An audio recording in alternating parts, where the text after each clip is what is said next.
Hi everyone's. ఈ మీరందరూ నాది ఫేస్బుక్ చూస్తున్నారు. చాలా చాలా థ్యాంక్స్.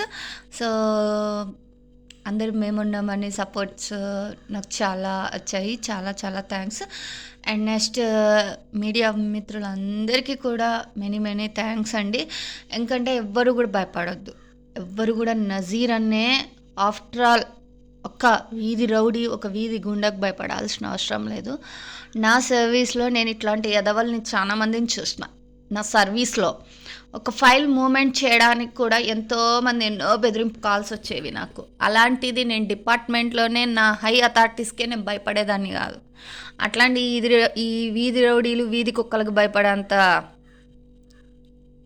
ఛాన్స్ కూడా నేను ఇయ్యను అనమాట. సో అలాంటి వాళ్ళకి కూడా నేను భయపడను. ఏదున్నా డేర్గా మాట్లాడతా అండ్ డేర్గా చేస్తా కూడా. నా కాడ ఆల్ ఎవిడెన్సెస్ ఉన్నాయి. సో భయపడాల్సిన అవసరం లేదు. నేను అన్ని మీడియా ఛానల్కి ఆల్రెడీ పంపించడం కూడా జరిగింది. ఇట్లాంటి ఈది కుక్కల్ని ఏం చేయాలి అనేది అతని దగ్గర ఇప్పుడు మనం సిట్ డౌన్, స్టాండ్ అప్ అనడానికి వాడి కింద మనం ఏమి పనిచేస్తున్న వర్కర్సం కాదు. సో భయపడాల్సినంత అవసరం కూడా లేదు. సో ఆడది తలుచుకుంటే ఏమవుతుందో కూడా నేను వాడికి చూపిస్తాను. సో సీదా పోయి నాతోనే పెట్టుకున్నాడు. సో నేనేందనేది కూడా చూపించి రుజువు అయితే చేస్తాను. ఇదైతే ఖచ్చితంగా చేస్తాను నజీర్కి. సో ఇంకొక విషయం ఏంటంటే, మీడియా వాళ్ళు భయపడి ఒక రౌడీకి ఇంతలా ఒగ్గి ఉన్నారంటే వాళ్ళని ఏ విధంగా ఏమనాలో కూడా నాకు అర్థం కావటం లేదు. అట్లాంటి ఈది రౌడీకి భయపడాల్సిన అవసరం కూడా లేదు. డేర్గా ఒక జర్నలిస్ట్ అంటేనే, ఎంఏ జర్నలిస్ట్ అంటేనే ఎంతో కష్టపడి చదివి జర్నలిస్ట్ అయ్యింటారు. సో నేను స్టార్టింగ్లో మా ఫాదర్ నన్ను 2005లో నాకు ఒక మీడియా ఛానల్ వాళ్ళు, పెద్ద ఛానల్ వాళ్ళే ఇంటర్వ్యూ చేయడం జరిగింది. సో నాకేంటంటే ఇంకా చదువుకోవాలి అనేసి, ఎందుకంటే నాకు అవి ఇష్టం లేదనమాట.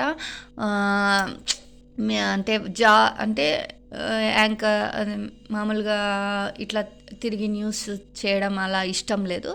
సో నేను మా డాడీకి చెప్పేశాను. సో డాడీ నాకు ఇది వద్దు, నేను I want choose them in better than in my choose of in my life and so I study them అని చెప్పాను.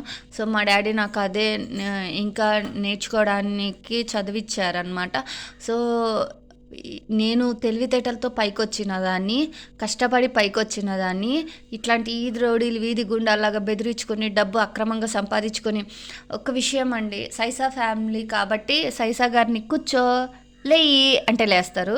వాళ్ళ నాన్న భూమికి జానడు ఉన్నాడు కాబట్టి లేయి కూర్చో, ఏదో చేసేస్తా, ఏదో పొడిచేస్తా అని చెప్పింటాడు. సో అందుకు వాళ్ళు కూర్చొని ఉంటారు. మాసం కూడా అంతే, ఎర్రి గొర్రె కాబట్టి, ఏం చదువుకొని అన్నామకుడు కాబట్టి చదువుకున్న వాళ్ళ కాడికి పోతే దాని సెక్షన్ ఏంటి దాన్ని అండి. ఈరోజు మీరు జానీ మాస్టర్ని చూశారు. సో జానీ మాస్టర్కి ఎంత సివియర్గా ఉంది, దాంట్లో 506 కూడా క్లాస్ ఇచ్చారు. యూట్యూబ్ ఛానల్స్ ఉన్నాయి. సో ఎన్నో యూట్యూబ్ ఛానల్స్ ఉన్నాయి. దేనికి ఏ శిక్షకి ఎన్ని ఇయర్స్ అని. సేమ్ సైసాకి కూడా జానీ మాస్టర్కి ఎన్ని సంవత్సరాలు శిక్ష పడిందో సేమ్ సైసా పొజిషన్ కూడా అంతే. ఎందుకంటే ఈరోజు నేను కూడా లా చదువుతున్నా. యాజ్ ఎ లా స్టూడెంట్గా నేను చెప్తున్నా. ఎందుకంటే సైసాకి ఎవరో బాగా బలమైన రాంగ్ అయ్యలే, ఏం కాదులే, ఏమవుతుందిలే, ఏం చేస్తుందిలే అనేసి చెప్తున్నారు. సో అంతంత పెద్దవాళ్ళకే ఎవిడెన్స్ ఉండి, పక్కా క్లియర్గా ఉండి, అంత సాక్ష్యాధారాలు ఉండి, అంత ఇదైతుంటేనే ఇది అవుతున్నారు. సైసా లాంటి వాళ్ళు ఎందుకు కారనుకుంటున్నారు? ఒకసారి ఆలోచించండి. నేను సైసా ఫ్యామిలీకే చెప్తున్నా, ఎవరి కాడికి వెళ్ళనవసరంలో, మీరు అడ్వైజర్ల కాడికి మీరే చూసుకోండి. సైసా దాంట్లో 506, 354A ఆ సెక్షనే భయంకరమైన సెక్షన్స్ అవి. అంటే రేప్ తర్వాత ఉన్న భయంకరమైన సెక్షన్స్ అవి. సో అట్లాంటిది ఎలా కాదు, ఎలా అవును అనుకుంటున్నాడు అతను. 7 ఏళ్ళు జైలు శిక్ష, బయటికి కూడా లేదు, బెయిల్ అనేది కూడా లేదు దానికి. అసలు బెయిల్ కూడా ఇట్లా బయటికి కూడా రావడానికి లేదు. ఇంకా ఇంకా ఇంకా ఇట్లానే చేస్తూ పోతే సైసా మీద ఇంకా కేసులు పడే అవకాశం ఉంది. ఇప్పుడు రెడ్డి హ్యాండెడ్గా మాసం వాయిస్ రికార్డు ఉంది, తర్వాత వాళ్ళ నాన్న వాయిస్ రికార్డు ఉంది, సైసా నాన్న వాయిస్ రికార్డు ఉంది.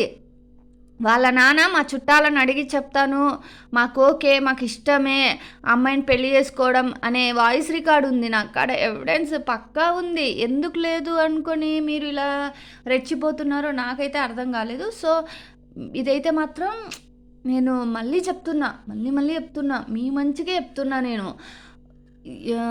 ఎవరైనా, నేను ఇంతకు ముందు కూడా ఒక నీట్గా క్లియర్గా ఒక వీడియో కూడా పెట్టా. డాక్టర్ కాడికి వెళ్తాము, ఇప్పుడు మనం చనిపోయే స్టేజ్లో ఉన్నాము.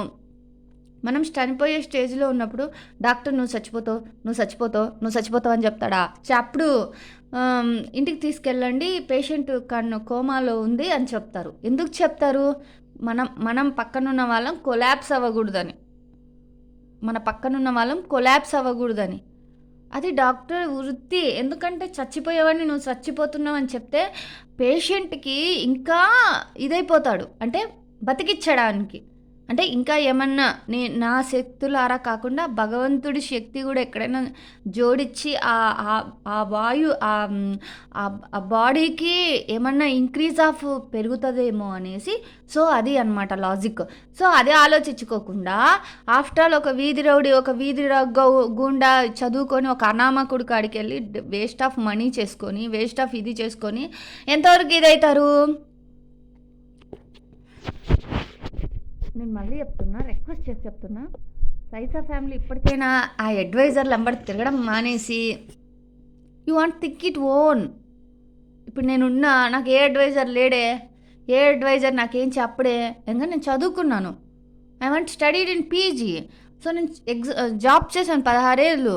సో నాకు తెలుసు ఎవడి మైండ్ సెట్ ఎట్లా ఉంటుంది, ఎవడి క్యారెక్టర్ ఎట్లా ఉంటుంది, ఎవడిది ఏంటి అనేది నేను